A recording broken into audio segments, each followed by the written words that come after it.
hapon po sa ating lahat, mga kapatid. Madama oras.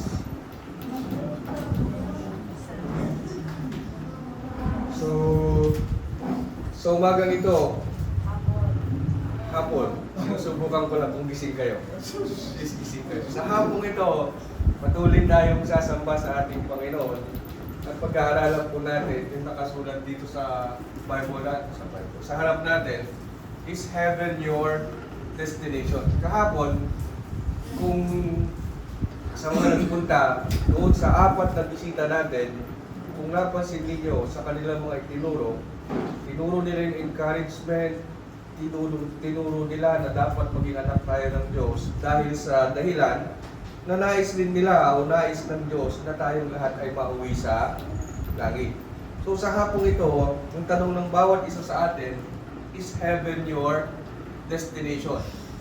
Lahat tayo na nandito, mga Kristiyano, and dapat, or supposed to be, bilang Kristiyano, alam natin na ang uuwian natin is langit. Tama po ba, mga kapatid? Kaya lang, lahat po ba ng Kristiyano uuwi sa langit? Yun yung question eh. Hindi lang Kristiyano. Minsan kahit preachers, hindi rin porket preacher ka na, uuwi ka na sa langit. Tingnan po natin kung anong sinasabi ng Biblia.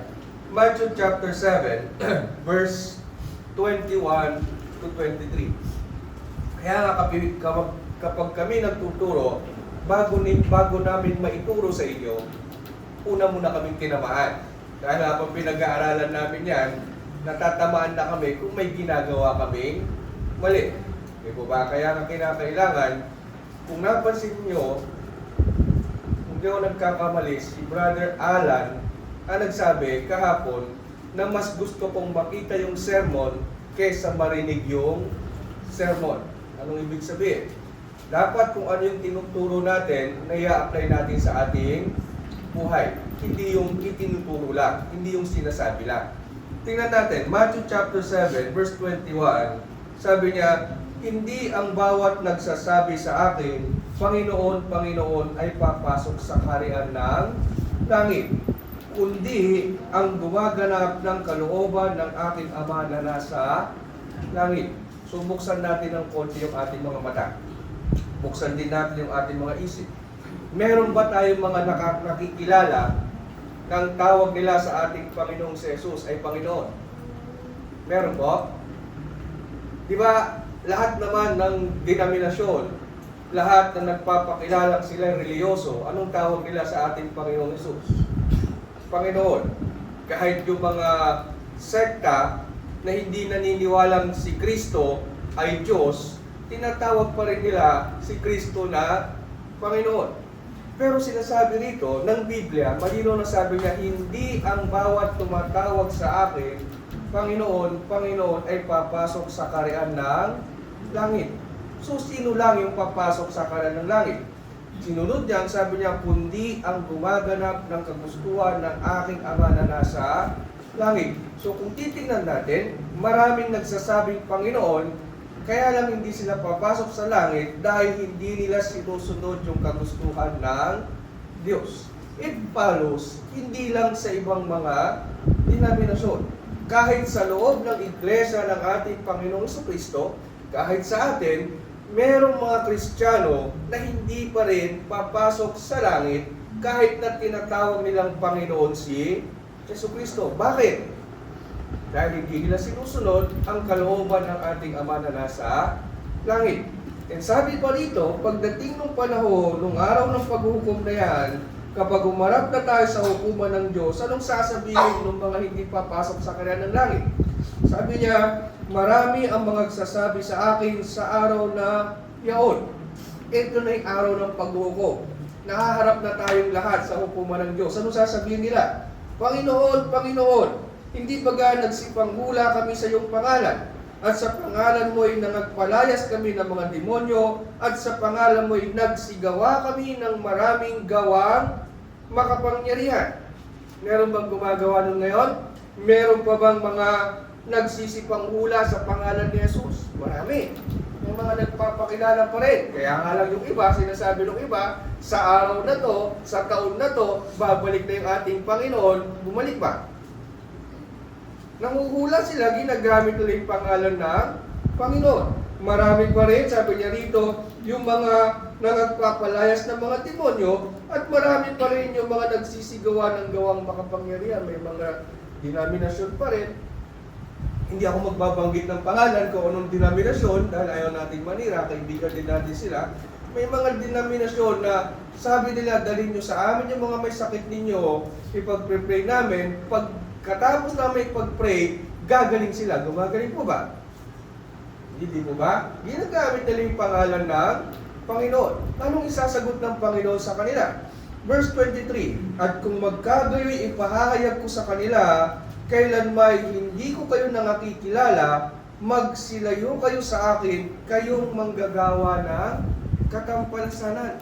So, ibig sabihin, kahit na Panginoon ang tawag nila sa ating Panginoong Jesus, dahil sila'y gumagawa ng kasalanan o katampalasanan, at dahil sa hindi nila sinusunod yung kagustuhan ng ating Ama na nasa langit, hindi sila nakikilala ng ating Panginoong si Jesus. Ang question ko, sa ating mga Kristiyano, maaari kayang mangyari na kahit Panginoon tayo ng Panginoon, is hindi rin tayo kilala ng Diyos. Maaari po ba mangyari, mga kapatid? Maaari. Hindi lamang sa inyo, na kapwa Kristiyano, kahit na rin sa amin ng mga ministro, pwedeng mangyari sa amin na Panginoon ang tawag namin sa ating Panginoong Jesucristo, na kami nagtuturo, pero maaaring hindi kami makapasok sa langit dahil hindi namin ginaganap ang kalooban ng ating Ama na nasa langit. So tingnan natin kaya nga dito makikita natin na kapag kami nagtuturo, hindi ito patama sa bawat kapatid na nakikinig. Dahil bago kayo tamaan, sino nung tatamaan? Kami muna, kung kami gumagawa ng mali. Now sa hapong ito, pag-aaralan natin, bilang Kristiyano, saan nga ba yung destinasyon natin? Papunta ba tayo sa langit? Pauwi sa langit? O itatapon tayo sa impyerno? Tingnan yung termino ko, mga kapatid, pauwi sa langit, dahil sa langit talaga yung ating tirahan. Or itatapon sa impyerno, kailan tayo tatapon sa impyerno? Kapag itinakwil tayo ng Diyos, hindi niya na pinayagang makauwi tayo sa langit, itatapon tayo sa impyerno. Gusto niyo po yun? Ayaw ko po mangyari yun. Kaya sa hapong ito, tingnan natin kung saan ang destination natin. Unang pamamaraan para sa ganoon, tayo po'y makauwi sa langit is pagsunod sa Ebanghelyo. Sabi rito, have you obeyed the gospel? Kasi nga, ang tanong natin, destinasyon nga ba natin ang langit? So, para maging destinasyon natin ng langit, kailangan meron tayong first step. Ano yung unang step natin? Ang unang step natin, kailangan sundin natin yung Ebanghelyo. Bakit? Dahil sabi sa Matthew 7:21, we must do the Father's will. Diba? Ang papasok lang sa kaharian ng langit is yung gumaganap ng kalooban ng ating Ama na nasa langit. Ano nga ba yung kalooban ng ating Ama na nasa langit? Sa Mateo 7:15, sabi niya, ito ang aking anak, ang aking kinalulugdang anak, siya ang inyong pakinggan. So sabi ng Ama, ang papakinggan natin si Jesus. Na nung si Jesus ay nabuhay, siya ay nangaral patungkol sa ating kaligtasan. Itinuro niya sa mga apostol kung ano yung mga bagay na dapat nilang malaman na ituturo sa atin para sa ganun tayo magkaroon ng kaligtasan. Yun yung kalooban ni Kristo. Kaya kung maaalala natin, John chapter 17, ipinanalangin ng Diyos na tayo maging isa sa kanila, o ipinanalangin ni Kristo sa Diyos na tayo maging isa na kagaya nila. At magiging kaisa natin sila kung ating sinusunod yung kagustuhan ng Ama na makikinig tayo kay Kristo at susundin natin yung pinag-uutos ni Kristo. Ano nga ba yung pinag-uutos niya? Sabi rito, we must answer the call. Ano yung tawag? Diba? Tinawag tayo, mga kapatid, sa paanong pamamaraan. Buksan po natin. Sa 2 Thessalonians chapter 2, verse 14. Kalawang Tesalonica 2:14, ito po ang sinasabi ng bersikulo. Sa kalagayang ito'y tinawag niya kayo sa pamamagitan ng aming Ebanghelyo upang magkamit ng kaluwalhatian ng ating Panginoong si Jesucristo. So sa paanong paraan tayo tinawag ni Jesus?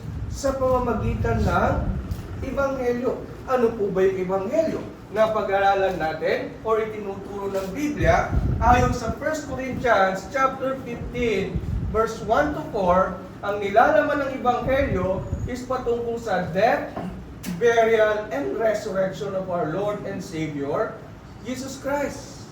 Di po ba? Yun ang ipinapangaral namin sa inyo.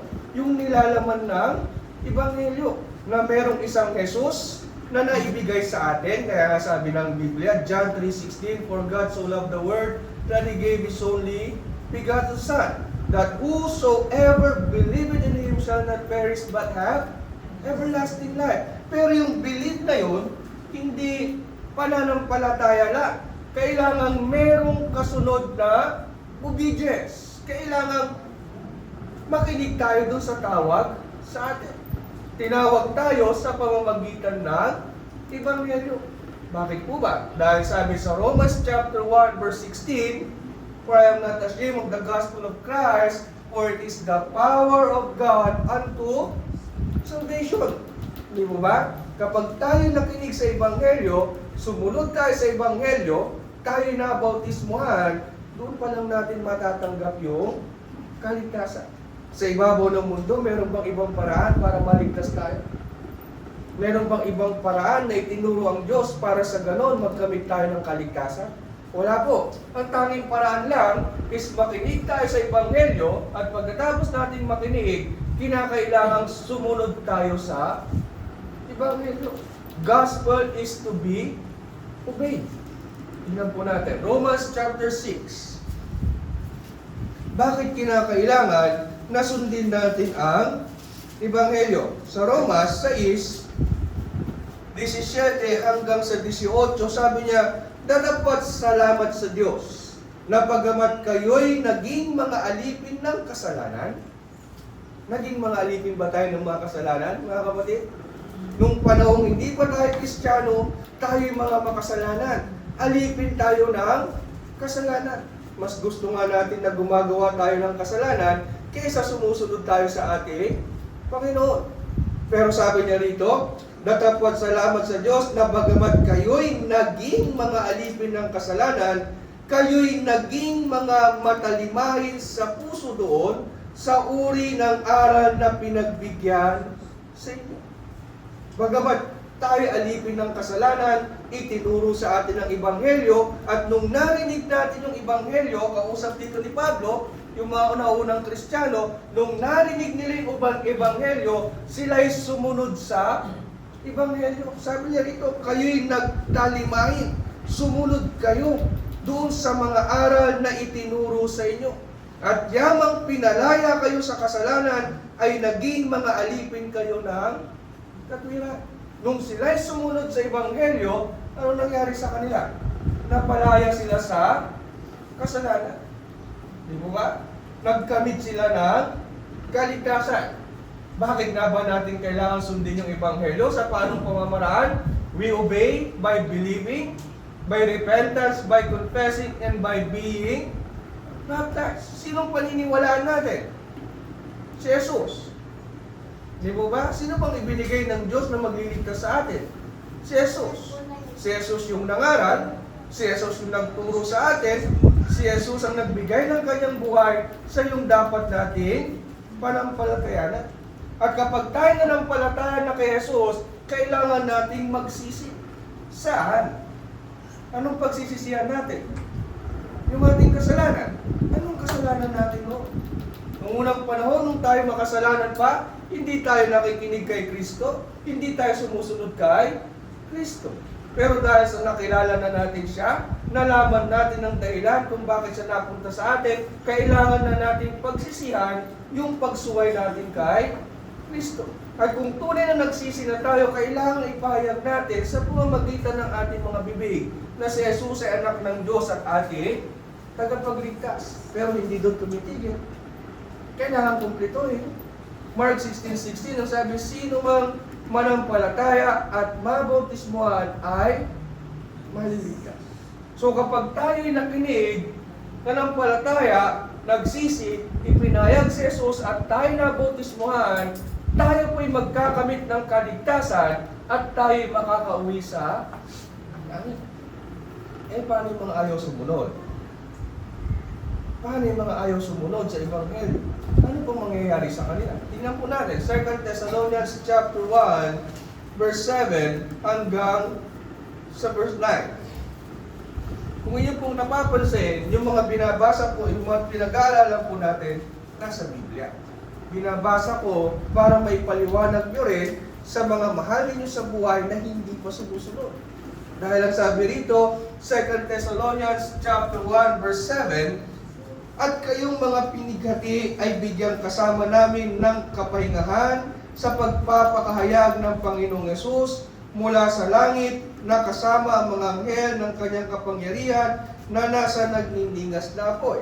Sa verse 8, na maghihiganti sa hindi nagsisikilala sa Diyos at sa kanila na hindi nagsisitalima sa Ebanghelyo ng ating Panginoong Yesus. So anong tatanggapin ng mga hindi kumikilala sa Diyos at hindi sumusunod sa Kanyang Ebanghelyo?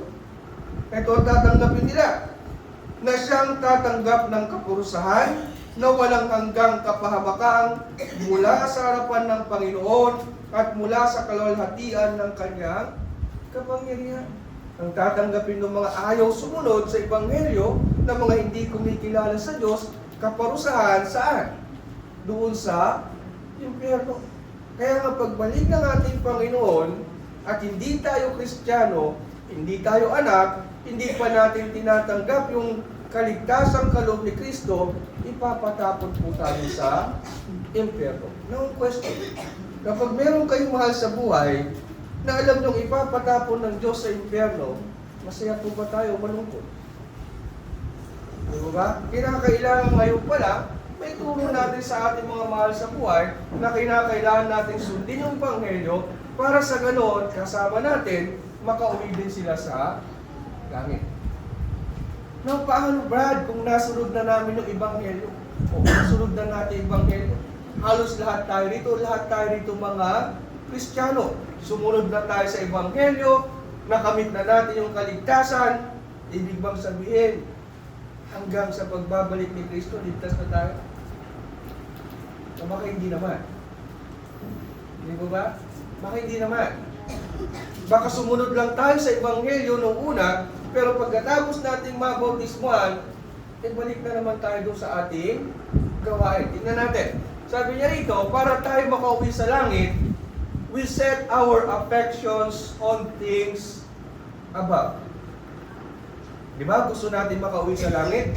Pero para makauwi na tayo sa langit, tanungin natin, yung aking paningin, nakatingin sa taas. O baka naman yung aking paningin, yung aking focus, naririto lang sa ibabaw ng lupa. Baka naman ang prioridad ko, yung mga material na bagay, at hindi yung spiritual na bagay. Tingnan po natin kung anong tinuturo ng Biblia sa atin. Colossians chapter 3 verse 1 and 2, we seek those things above. Pinag-aralan na po natin yan. Kung naalala ninyo, isang buong pinag-aralan natin yung buong chapter 3, hindi ako nagkakamali. 2 session natin pinag-aralan yan. 2 Sunday, ganun kahaba. Ano nga ba yung mga bagay na galing sa taas? Ano yung mga bagay na nakikita natin na nasa itaas? Andun yung kaharian ng Diyos, andun yung langit na uuwian natin, yung iglesia nang galing sa taas, yung salita ng Diyos nang galing sa itaas. So, ibig sabihin kung yung mga bagay na yun nang galing sa itaas, yun ba yung priority natin o iba yung ating prioridad? Di mo ba bilang mga Kristiyano, dapat ang prioridad natin yung mga bagay na itinuturo sa atin ng ating Diyos. Hindi yung mga bagay na narito sa ibabaw ng lupa dahil sabi nga ng Biblia, we lay up treasure in heaven. Mag-ipon daw tayo ng kayamanan. Saan tayo mag-iipon ng kayamanan? Sa langit o sa lupa? Sabi ng Biblia, mag-ipon tayo ng kayamanan sa langit. Basahin natin. Matthew chapter 6 verse 19 to 21. Chapter 6, verse 19, sabi niya, huwag kayong mga tipon ng mga kayamanan sa lupa, na dito'y sumisira ang tanga at ang kalawang, at dito'y manghuhukay, at nagsisipagnakaw ang mga magnanakaw. So sabi niya dito sa ibabaw ng lupa, nananakaw yung iniipon natin kayamanan, kundi magtipon kayo ng mga kayamanan sa langit, na do'y hindi sumisira kahit ang tanga, kahit ang kalawang, at do'y hindi nanghuhukay at hindi nagsisipagnakaw ang mga magnanakaw.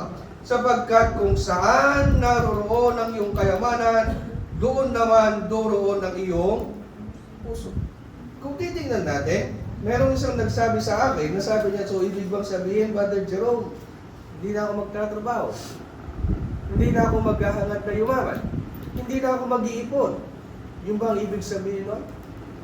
Di ba tayo dito sa ibabaw ng lupa, kaya tayo nagtatrabaho kapag meron tayong sahod, hindi naman lahat ginagastos natin. Yung iba tinatabi natin, iniipon natin para meron tayong emergency funds na tinatawag natin, o pagdating ng panahon na magre-retire na tayo, meron pa rin tayo magagamit. Hindi ko na ba gagawin yung Brad? Kasi sabi mo, wag akong mag-ipon ng kayamanan sa ibabaw ng lupa. Yung bubang sinasabi ng Biblia. Kung ating pag-aaralan mabuti yung context at kung ano yung tinuturo, ang tanging sinasabi lang dito is wag nating i-prioritize yung mga bagay na naririto sa ibabaw ng lupa. Na dapat, ang priority natin is yung mga bagay na nasa itaas. Bakit ko alam? Bakit natin alam? Dahil kung ipagpapatuloy natin, Matthew chapter 6 verse 33 ang sabi niya, but seek ye first the kingdom of God and His righteousness, and all these things shall be added unto you. So anong pinapakita sa atin? Mas dapat priority natin ng Diyos kesa sa ating mga sarili. Minsan napakahirap ituro, mga kapatid. Minsan napakahirap ituro na kinakailangan kapag araw ng pagsamba, inuuna natin ang Diyos. Bakit napakahirap ituro? Dahil naiintindihan natin na hindi tayo pare-parehas ng kalagayan sa buhay.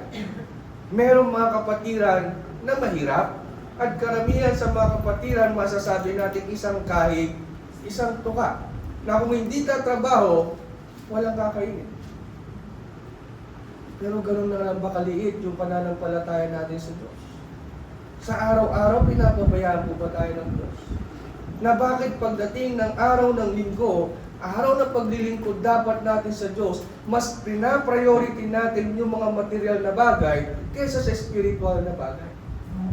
Di mo ba? Ang Diyos ang nangako sa atin na kapag tayo nagtanim o nag-ipon ng kayamanan sa langit, yung kayamanan yon hindi mananakaw, hindi mawawala. Ang Diyos ang nangako sa atin na kapag siya ang nilagay natin sa unahan, lahat ng mga bagay na nais natin, ipagkakaloob ng Diyos. So we lay up treasure in heaven, and sabi niya, love not the world. Huwag natin ibigin yung sanlibutan. Hirap madali. Di ba? Minsan mas iniibig natin yung sanlibutan kaysa sa ating Diyos. Nangyayari hindi. Tingnan niyo, minsan ganito, nagkakasabay yung araw ng Sunday, paglilingkod sa Diyos, na isasabay yung punsyon. Ano yung punsyon? Kainan, fiesta, birthday, o kung anong klase kainan. Minsan anong nauuna? Di ba? Mas inuuna ng iba yung kainan. Hindi ba rin huwag nang mag-worship basta nandoon sa kainan? May mga pagkakataon na dahil sa gusto mo na magawa yung tungkulin mo bilang Kristiyano, sabi mo, ay unahin yung pagiging Kristiyano ko. Pupunta ka nga, maglilingkod ka nga, pero habang nakaupo ka, kataka-tagal ng magturo ni Brother Jerome, hindi pa matapos. Maubos na yung pagkain doon, nasa ng isip natin. Minsan nasa pagkain, nagsisisi tayo na mas pinili natin maglingkod sa Diyos kaysa nagpunta sa kainan. Pero kapag nasa kainan tayo, kapag ang pinili mo naman is yung kainan, nakakonsensya ka ba? Nakakalungkot hindi. Kasi kapag nasa kainan ka, hindi mo naiisip na nakikipag-worship yung mga kapatid ko. Nagkakasama sila para sambahin. Hindi na nasa isip natin eh. Kasi kapag nasa kainan tayo, nasa isip natin ano masarap. Estopado, bitwelas, lechon, tapos kakapaka pa sa bulsa mo. Hahanapin mo yung plastic mo. Para saan yung plastic? Ay, balutin mo ako, di ba? Minsan ganun tayo, mas iniibig natin yung sanglibutan kesa sa ating Diyos. At minsan, naipapakita natin, mas iniibig natin yung sanglibutan dahil mas ginagawa natin yung gawain ng sanglibutan kesa sa gawain ng bawat Christian. Yung pinagbabawal ng Diyos sa atin, ginagawa pa rin natin. Dapat din natin ginagawa kung totoong iniibig natin ang ating Diyos. At ang sabi ng Biblia, we must have no friendship with the world. Yung pagkakagamit dito yung salitang friendship, ibig sabihin, hindi tayo nakikipagkaisa dapat sa sanlibutan. Di ba? Pag yung tinawag pagkaibigan mo, kasama mo through thick and thin. Di ba? Kadalasan yung kaibigan natin, hindi natin iniiwanan yan. Sinasamahan natin, kinukonsinti natin. Minsan ganun tayo, kapag tayo nakipagkaibigan sa sanlibutan, kahit Kristiyano na tayo, ginagawa pa rin natin yung gawain ng sanlibutan. Dapat hindi po ganun. Dapat tayo nakikipagkaibigan sa ating Panginoong si Jesucristo. Dahil kapag ginawa po natin yan, nakipagkaibigan tayo kay Kristo, tayo nag-ipon ng kayamanan sa langit, at doon tayo nakatuon sa mga bagay na nasa itaas, ano mangyayari sa atin? Tayo po'y makakauwi sa langit. Pero kung hindi yan ang gagawin natin, saan tayo pupunta? Kakapon po tayo sa impyerno. Ano pa po? Sabi rito, are you growing in Christ? Bilang Kristiyano, tayo ba'y lumalago? Lumalaki po ba tayo? Nagmamature po ba tayo? Di ba ganun dapat tayo lumaki? Hindi mo ba? Anong pakiramdam ninyo kapag yung mais na tinanim ninyo 3 buwan na di pa tumutubo? Kung dili kaya tumubo, 3 buwan na, pero yung bunga niya, ganyang kalalaki, masaya kaya? Ay, kagaling ng mais na to. Ang bagal ng pagtubo. Diba? Gusto natin pag lumaki yung mga mais natin, kung maaari lang, ganito kaalaking mo bunga eh. Bakit? Para marami tayo aanihin. Marami tayong ibibenta, marami tayong pera. Pero kapag hindi lumalago, hindi lumalaki, nakakasal tayo dahil wala tayong tutubuin, lugi na naman tayo.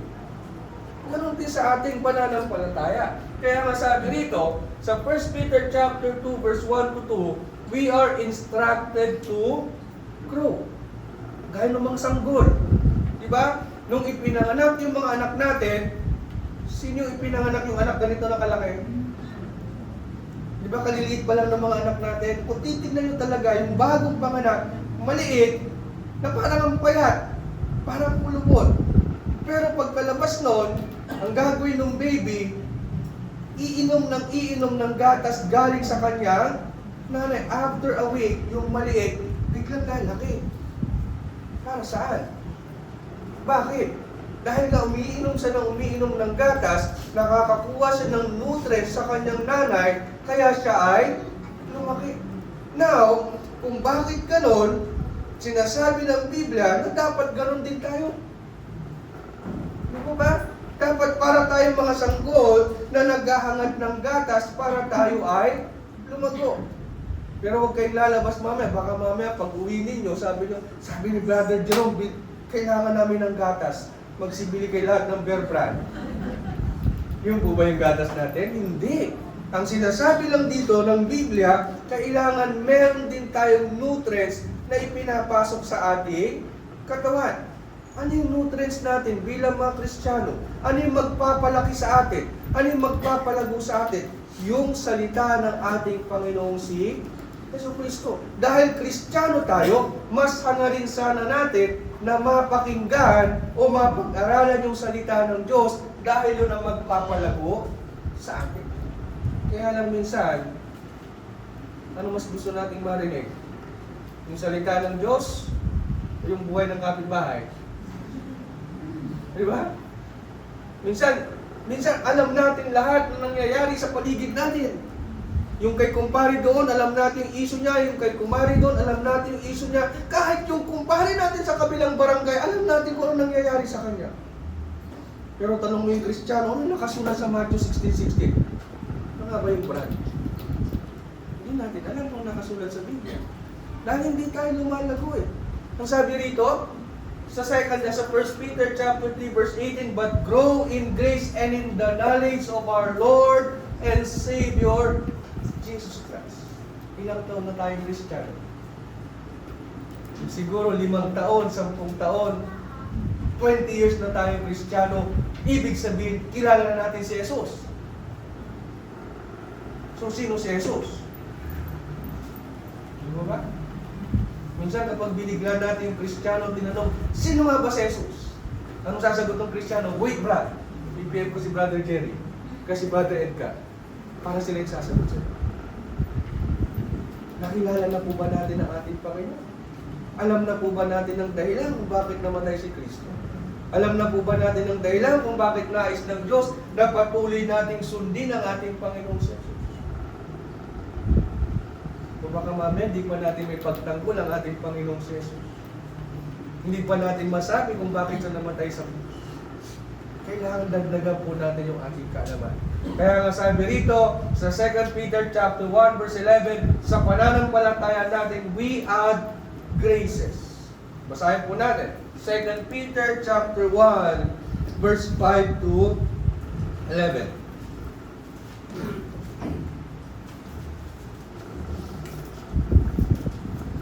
Sabi rito, verse 5, sabi, oo, at dahil din dito, sa pagkaragdag sa ganang inyo ng buong sikap, ay ipamahagi niyo sa inyong pananampalataya ang kagalingan, at sa kagalingan ay ang kaalaman. Add your faith, virtue, o kagandahang asal. Doon sa kagandahang asal, dagdagan natin ng kaalaman. Kaalaman patungkol saan? Paano tumama sa scatter, kung paano mas dumami yung aanihin natin. Kaalaman saan? Kaalaman patungkol sa salita ng Diyos. Kaalaman patungkol sa ating Panginoong si Jesucristo. At doon sa kaalaman, sabi niya rito, at sa kaalaman ay ang pagpipigil, at sa pagpipigil ay ang pagtitiis, at sa pagtitiis ay ang kabanalan. Di ba? Dahil nalaman na natin yung mga bagay na dapat natin gawin bilang Kristiyano, nalaman na natin yung paraan ng pamumuhay ng isang Kristiyano, natututo tayong nagtitiis at natututo tayong nagpipigil. Kung hindi tayo Kristiyano, high blood tayo, hindi. Di ba? May marinig lang tayo hindi maganda, nagpapanting kaagad yung tenga natin at babalikan na natin kaagad yung mga may nakapagsabi ng masama. Nakikipag-away na kaagad tayo. Ngayong Kristiyano na tayo, meron tayong kaalaman, hindi pala maganda sa isang Kristiyano na siya'y nakikipag-away. At dahil doon, sabi niya rito, tayo nagkakaroon ng pagtitiis, nagtitipin tayo, nagtitiis tayo, ipinagsasadyos na lang natin, at tayo nagiging mga banal. At sa kabanalan, sabi niya rito, ay ang mabuting kalooban sa kapatid, at sa mabuting kalooban sa kapatid ay ang pag-ibig. Sapagkat kung nasa inyo ang mga bagay na ito at sumasagana, ay hindi kayo pababayaang maging mga tamad o mga walang bunga sa pagkakilala sa ating Panginoong si Jesus. Ibig sabihin, kung dinadagdagan natin yung ating pananampalataya ng kaalaman, ng pag-ibig, ng pagtitiis, ng kabanalan, binibigyan tayo ng Diyos ng blessings.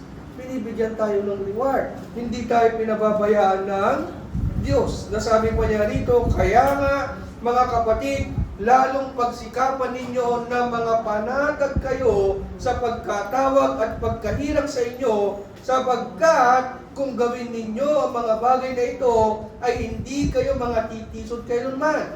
Sapagkat sa gayon ay pinamamahaging sagana sa inyo ang pagpasok sa kahariang walang hanggan ng Panginoon natin at tagapagligtas na si Jesucristo. Kapag tayo lumalagok, nadadagdagan yung ating mga pananampalataya ng kaalaman, ng pagtitiis, ng kabanalan, sinasabi ng Biblia, hindi tayo matitisod, magkakaroon tayo ng napakaliwanag na pag-asa na makauwi tayo sa langit. Gusto niyo po yun? Gusto ko rin po yun. At sabi pa nga rito, we abound in the Lord's work. Dapat maging busy tayo sa gawain ng Panginoon. Ano po yung gawain ng Panginoon? Di ba marami? Bible study, gawain ng Panginoon yun. Pagbabasa ng Biblia, gawain ng Panginoon. Pag-attend ng gospel meeting, gawain ng Panginoon. Pagsamba na sama-sama, gawain ng Panginoon. Kahit yung paglinis ng kapilya, pag-aayos ng mga kailangan natin para sa Panginoon, gawain ng Panginoon. Na bawat gawain natin sa Panginoon, binibigyan niya tayo ng katampatang reward. Pero kung tatamad-tamad tayo gawin ng gawain para sa Panginoon, may reward po ba tayo matatanggap? Anong reward na binibigay sa mga anak nyo kapag tatamad-tamad? Pero sa inyo, yung inutusan yung anak nyo na, anak, maghugas ka ng pinggan. Sinabi mo 1 oras na kalipas, pagbalik po hindi pa naghugas ng pinggan, ano sasabi? Ay, very good anak, ito 500. Meron sa inyong gumawa ng ganon?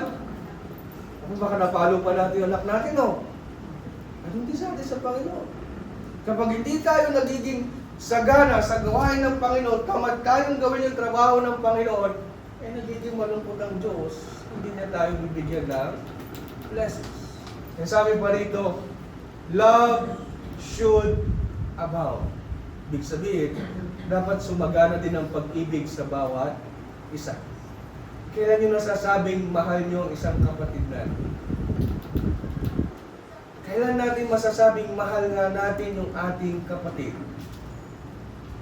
Diba? Masasabi lang natin mahal natin yung ating kapatid kapag kaya natin ibigay ang kahit ano sa ating kapatid. Dahil nga mayroong nakapagsabi sa atin, nasabi niya, madaling magbigay. Pwede kang magbigay ng walang pagmamahal, pero hindi ka makapagmamahal ng hindi ka nagbibigay. Tama po ba? Di ba kahapon, merong mga nagbigay kahapon? Meron wala? Yung pitchel? Di ba? Binigyan kayo ng pitchel na may bigas sa loob. Ibig ba sabihin, dahil binigyan kayo ng pitchel na may bigas sa loob, mahal nila kayo? Totoong mahal kayo? Baka naman may inihintay silang kapalit. Malapit na? Di ba? Kaya nga sabi sa inyo bibisitahin namin kayo isa-isa, titingnan namin kung nandoon yung pitchel sa loob ng bahay nyo. Wala na, pinamigay na rin. Madaling magbigay lang hindi mo minamahal yung tao. Lalo na kapag meron kang hidden agenda, may hinihintay kang kapalit, bigay ka lang, hindi mo mahal yung tao. Pero kapag mahal mo yung isang tao, mas madali ang magbigay. Kahit ano, kaya mong ibigay. Di ba mga nanay, mga tatay, pagkain kakainin nyo na lang, dahil mahal yung mga anak ninyo, kahit magutom kayo, hindi na kayo kakain, makakain lang yung mga anak ninyo. Bakit? Bakit kaya nyo ibigay? Dahil mahal yung inyong mga anak. Yun yung sinasabi yan. Kapag tayo sumasagana sa pagmamahal, kahit yung mga bagay na imposible na akala natin hindi natin kaya ibigay, may ibibigay natin. So kung tunay na iniibig natin si Jesus, kahit na yung mga bagay na napaka-imposibleng gawin, na akala natin din natin kayang gawin, kaya natin ibigay kay Kristo. Amen? Kaya kailangan sumagana tayo sa pagmamahal. Sabi niya rito, yung buhay natin, kailangan, it must become the gospel. Ibig sabihin, kung ano yung itinuturo ng Ebanghelyo, kung ano yung itinuturo ng salita ng Diyos, i-apply natin sa ating. Dapat ang Kristiyano ganito, dapat ang Kristiyano ganon, dapat ina-apply natin sa ating buhay. Bakit po? Dahil sabi nga rin sa Galatia 3:27, kadagog yun ang bautisaran in Kristo, in kausyo ni Kristo.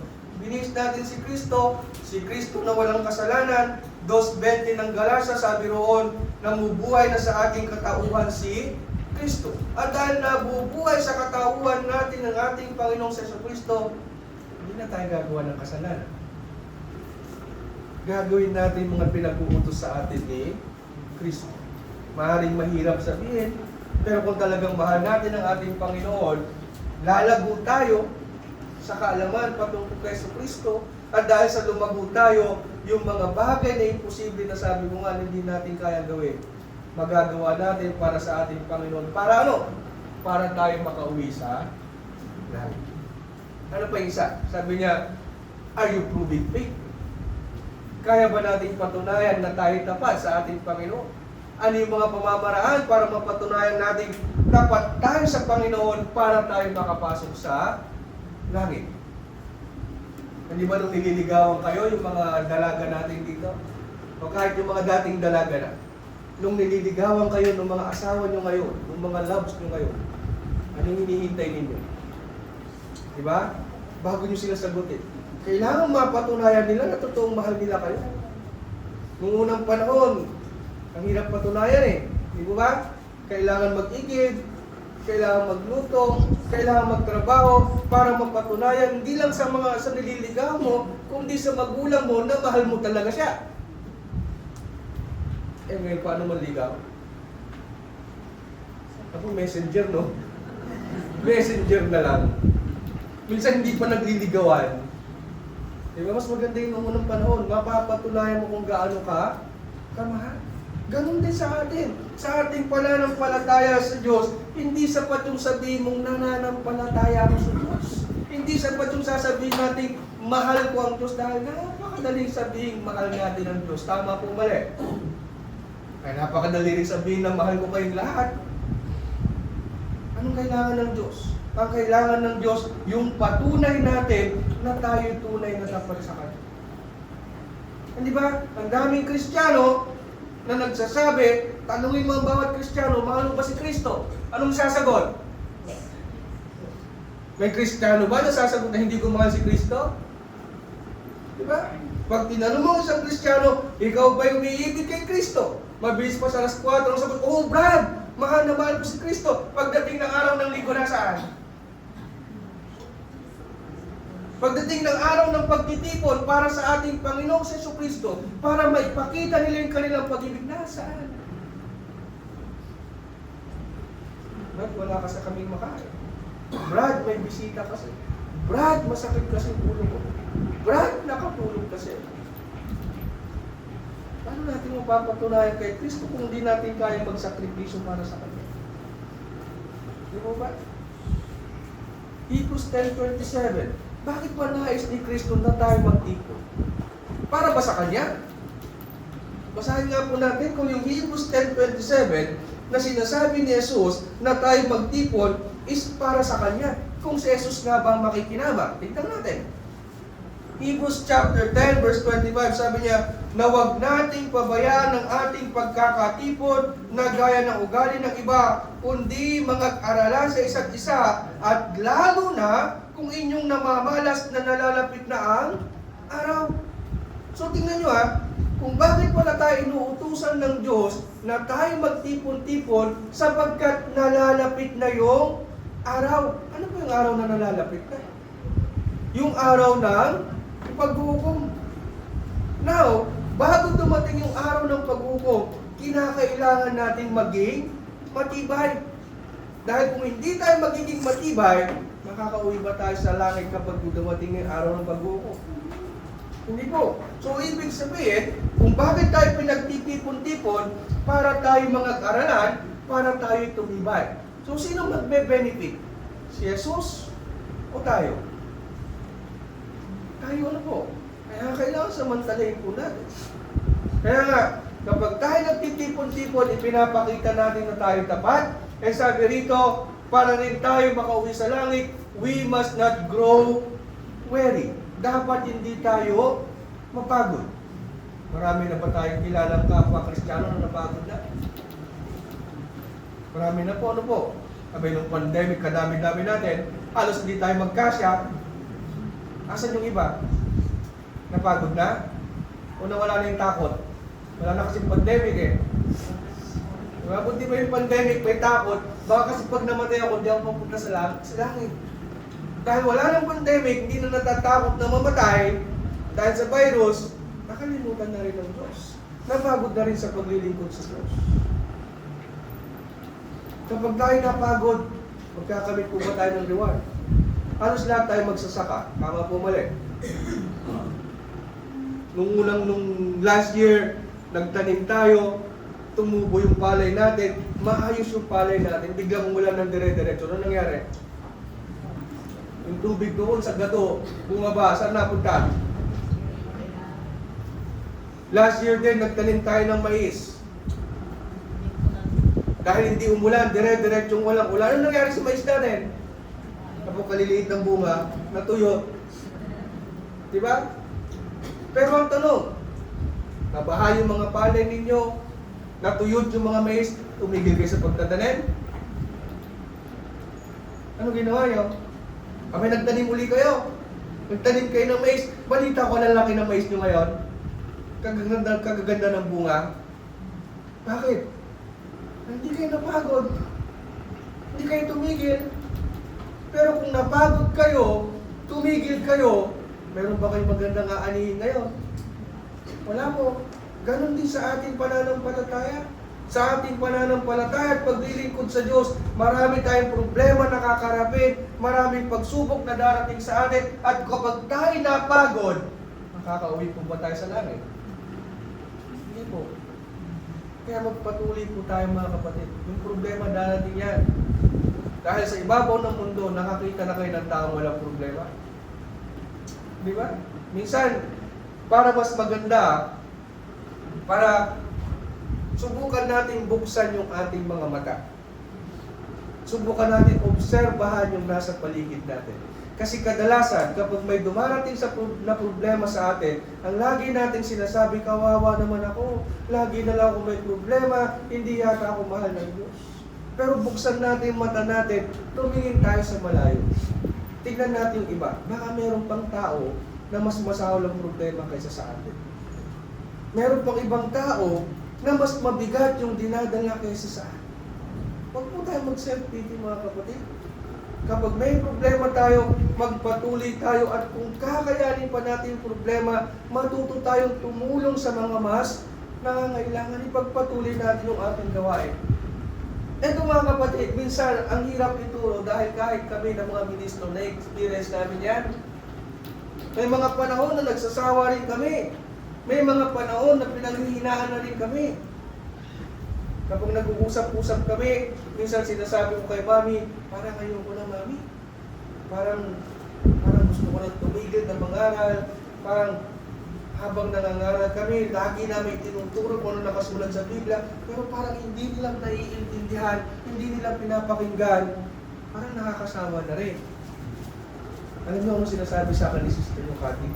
Lagi lang yan sinasabi sa akin, Daddy, huwag kang magsawa sa pagtuturo ng katotohanan.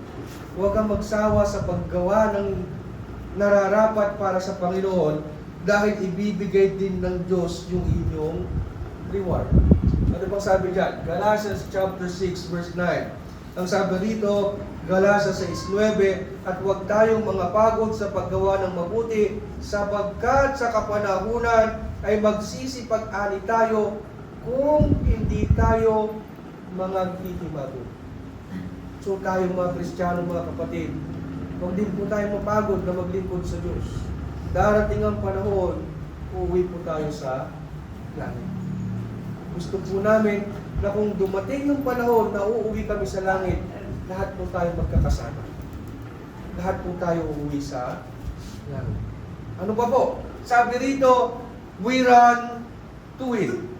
Kapag tayo tumakbo, ang nais natin tayo ay manalo. Tama po mali. Alam yung track and field? Yung karera? Diba? Lahat ng sumasali doon, ang gusto nila, manalo.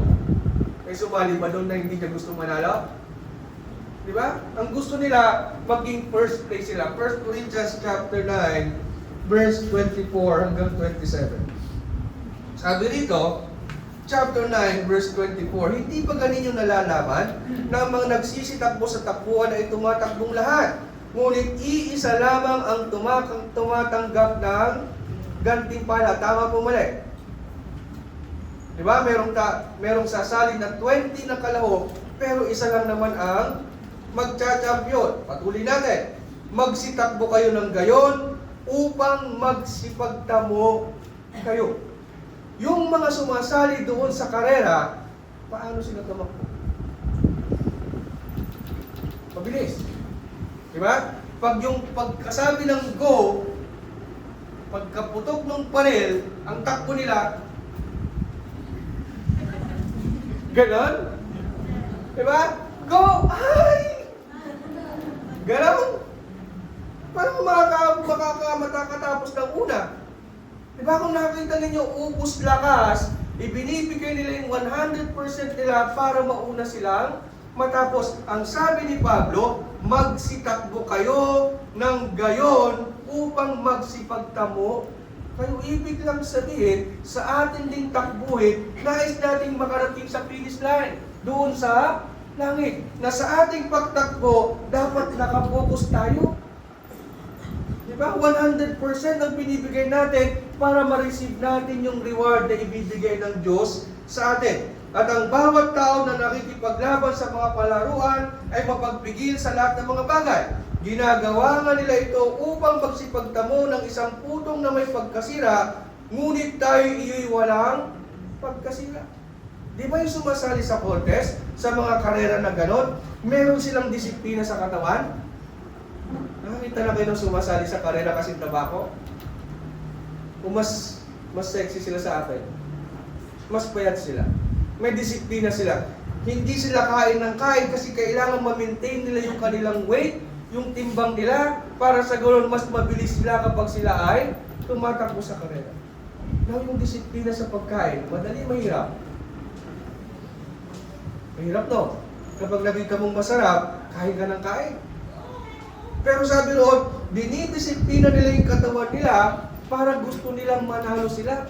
Yung gusto nilang reward, nasisira. Diba? Pero tayo ng mga Kristiyano, yung reward na hinahangad natin, hindi nasisira. Naka-reserve sa langit. So anong gagawin natin? Kinakailangan we run to win. Inumpisahan na natin yung takbuhin natin. Inumpisahan na natin yung pagiging Kristiyano natin. Magpatuloy tayo sa pagtakbo hanggang sa makarating tayo sa langit. Ano pa? Sabi niya, stand fast in the Lord. Mga pakatibay tayo sa ating Panginoon. Philippians chapter 4 verse 1. Hihira ako magturo, so sulitin na natin. Philippians chapter 4 verse 1, sabi niya rito, kaya nga mga kapatid kong minamahal at pinananabikan, aking katuwaan at putong, magsitibay nga kayo sa Panginoon, mga minamahal. Maging matibay tayo sa paglilingkod natin sa Panginoon. Huwag tayong bumitaw sa ating Panginoon. Dahil sa ang nangako sa atin, na kapag tayo naging tapat, hanggang saan? Hanggang sa kamatayan, meron tayong matatanggap na putong ng buhay. We will receive the crown of life. Kapag naging tapat tayo hanggang kamatayan.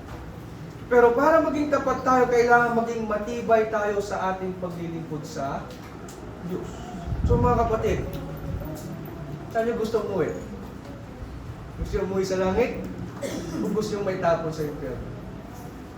Ako po gusto ko po makauwi sa langit at gusto ko kasama natin lahat na tayong lahat ay uuwi sa langit. Kristiyano na tayo at bilang Kristiyano, ilagay natin yung ating paningin doon sa langit. Di ba ba? At habang nakatingin tayo sa langit, pilitin natin na tayo lumago. Palaguin natin, palakihin natin yung ating pananampalataya at ang ating paglilingkod sa Diyos at ipakita natin sa Diyos na tayo'y karapat-dapat, tapat para tayo'y umuwi sa langit. Magandang hapon sa ating lahat mga kapatid. Maraming salamat sa pakikinig. Dumiretso tayo sa ating